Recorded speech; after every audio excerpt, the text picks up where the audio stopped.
Class 9th chapter 8.1 quadrilateral का दूसरा प्रश्न है। इसमें दिया गया है कि ए बी सी डी एक समांतर चतुर्भुज है और जिसमें A C is equal to B D, जो विकर्ण हैं ए सी और बी डी ये दोनों बराबर दिए गए हैं। विकर्ण एक दूसरे को ओ पर प्रतिच्छेद करते हैं। यहाँ पर एक पॉइंट ओ ले लेंगे।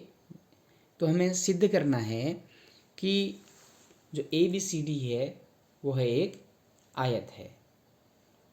तो स्टूडेंट्स ध्यान से देखिए, ए बी सी डी हमको दिया गया है, समांतर चतुर्भुज दिया गया है और हमें सिद्ध करना है कि यह एक आयत होगा। कब? जबकि उसके जो विकर्ण हैं वो बराबर होंगे। जबकि आप देखेंगे कि समांतर चतुर्भुज में विकर्ण बराबर नहीं होते हैं, लेकिन हमें दिया गया है कि A C is equal to B D दिया हुआ है और हमें सिद्ध करना है कि यह एक आयत होगा। तो सबसे पहले ये समझें कि हम आयत और समांतर चतुर्भुज में डिफरेंस क्या होता है और सिमिलरिटी क्या है। तो हम देखें कि ए बी सी डी यदि एक समांतर चतुर्भुज है तो उसके आमने सामने की भुजाएं बराबर होंगी और आयत में भी आमने सामने की भुजाएं बराबर होती हैं। तो पहली चीज़ तो हमें मिल गई है सिमिलरिटी इसमें। दूसरी क्या चीज़ है, इस समांतर चतुर्भुज की जो सम्मुख कोण होते हैं वो आपस में बराबर होते हैं, जबकि आयत में सम्मुख जो कोण हैं वो बराबर होने के साथ साथ सभी कोण 90 अंश के होते हैं। तो यदि हम इस समांतर चतुर्भुज में सब कोण 90 अंश के दिखा देते हैं तो ये समझ लीजिए कि इसका मतलब ये ए बी सी डी क्या होगा, एक आयत होगा।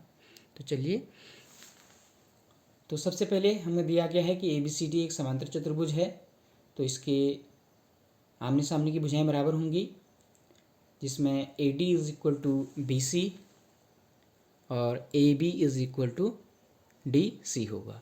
सेकेंड थिंग, आमने सामने के कोण बराबर होते हैं, तो कोण ए बराबर सी और कोण बी बराबर डी होगा। ये क्वेश्चन नंबर 2 इसको मान लेते हैं। दो त्रिभुज ले लेते हैं जिससे कि हम ये दिखा पाएँ कि ये सभी कोण बराबर होंगे। एक त्रिभुज ले लेंगे ए डी सी और दूसरा ले लेंगे B C D. A D C त्रिभुज ए डी सी और दूसरा त्रिभुज B C D. A D C ये त्रिभुज लेंगे और दूसरा त्रिभुज ले रहे हैं हम बी सी डी ये त्रिभुज। चलिए, इसमें A D is equal to B C है। ए डी इसकी भुजा ए डी और इसकी भुजा बी सी। क्यों? क्योंकि अभी हमें पता था कि समांतर चतुर्भुज की सम्मुख भुजाएं बराबर होती हैं, तो A D is equal to B C. ये क्वेश्चन 1 से ये आया है from question 1। Second, D C is equal to D C, क्योंकि जो भुजा है या सी डी ये दोनों में क्या है, ओवैनिस्ट है, दोनों त्रिभुजों में कॉमन है। तो second is D C equal to D C. Third, हमें अभी मालूम है डायगोनल बराबर दिए थे, तो इस त्रिभुज की ये वाली भुजा ए सी और इस त्रिभुज की भुजा बी डी दोनों आपस में ये भी बराबर हैं। A C is equal to B D ये हमें गिवन था। तो हम बताएं कि त्रिभुज के तीनों भुजाएं बराबर दिखा दी हैं, तो यानी एस एस एस सर्वांग की कसौटी से त्रिभुज ए डी सी सर्वांक्षम हो जाएगा त्रिभुज बी सी डी के। तो यदि दो त्रिभुज सर्वांक्षम हैं तो by C P C T corresponding part of congruent triangle नियम से angle D is equal to angle C हो जाएगा। डी इक्वल टू किसके हो जाएगा, सी के। चलिए, इक्वेशन नंबर 3। अब हम इक्वेशन 3 को ध्यान से देखिएगा। इसमें हम ले आए हैं कि डी और सी क्या हैं, इक्वल हैं। चूँकि हम जानते हैं कि डी और सी इस समांतर चतुर्भुज के दो संगत कोण हैं जिनका योग 180 अंश होता है। तो C plus D is equal to 180, क्योंकि ये संगत कोण है समांतर चतुर्भुज के। अभी हमने थर्ड में प्रूव किया है कि angle D is equal to C है, तो इस डी की जगह भी आप क्या लिख सकते हैं, सी लिख सकते हैं। तो C plus C is equal to 180, C plus C twice of C angle C is equal to 180।